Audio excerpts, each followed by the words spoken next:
ஔவையார் இயற்றிய நல்வழியிலிருந்து 28வது பாடலும் விளக்கமும் வழங்குகின்றார். தக்கோலத்திலிருந்து கவிஞரும் எழுத்தாளரும் பட்டிமன்ற பேச்சாளரும் செந்தமிழ் தேனியமான என் ஜெகநாதன் ஐயா அவர்கள்.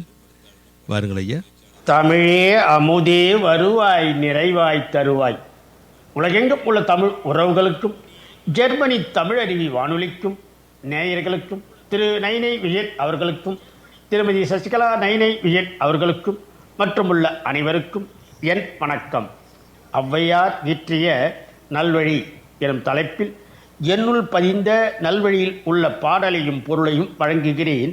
தக்கோலம் என் ஜலநாதன், உத்திரமேரூர், தமிழ்நாடு. ஔவையார் இயற்றிய நல்வழி. பாடல் 28. உண்பது நாழி உடுப்பது 4 முழம் 80 கோடி நினைந்து எண்ணுவன கண் புதைந்த மாந்தர் குடிவாழ்க்கை மண்ணின் களம்போல சாந்துணையும் சஞ்சலமேதான். உண்பது நாழி உடுப்பது 4 முழம் 80 கோடி நினைந்து எண்ணுவன கண் புதைந்த மாந்தர் குடி வாழ்க்கை மண்ணின் களம்போல சாந்துணையும் சஞ்சலமேதான். உண்பது நாழி, சாப்பிடுவது ஒருபடி அரிசி சோறு ஆகும். உடுப்பது 4 முழம், உடுத்திக் கொள்வது 4 முழ வேஷ்டி. நினைந்து எண்ணுவன 80 கோடி, நினைத்து எண்ணும் காரியங்களோ 80 கோடி.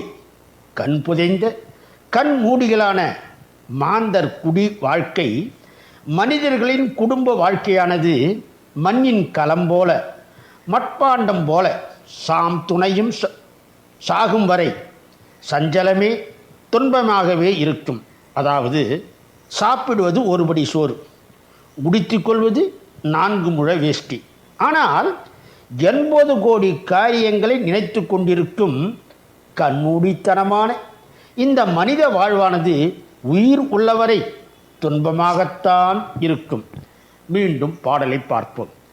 உண்பது நாழி உடுப்பது 4 முழம் 80 கோடி நினைந்து எண்ணுவன கண் புதைந்த மாந்தர் குடி வாழ்க்கை மண்ணின் களம்போல சாந்துணையும் சஞ்சலமேதான்.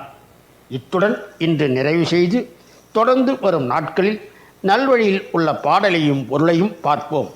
வாய்ப்பளித்த ஜெர்மனி தமிழருவி வானொலிக்கு நன்றி, வணக்கம்.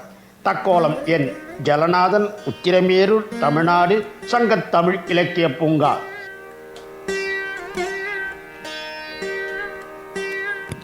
ஆம், ஔவையார் இயற்றிய நல்வழியிலிருந்து 28வது பாடலையும் விளக்கத்தையும் தந்தவர் தக்கோலத்திலிருந்து கவிஞரும் எழுத்தாளரும் பட்டிமன்ற பேச்சாளருமான செந்தமிழ் தேனி என் ஜெகநாதன் ஐயா அவர்கள்.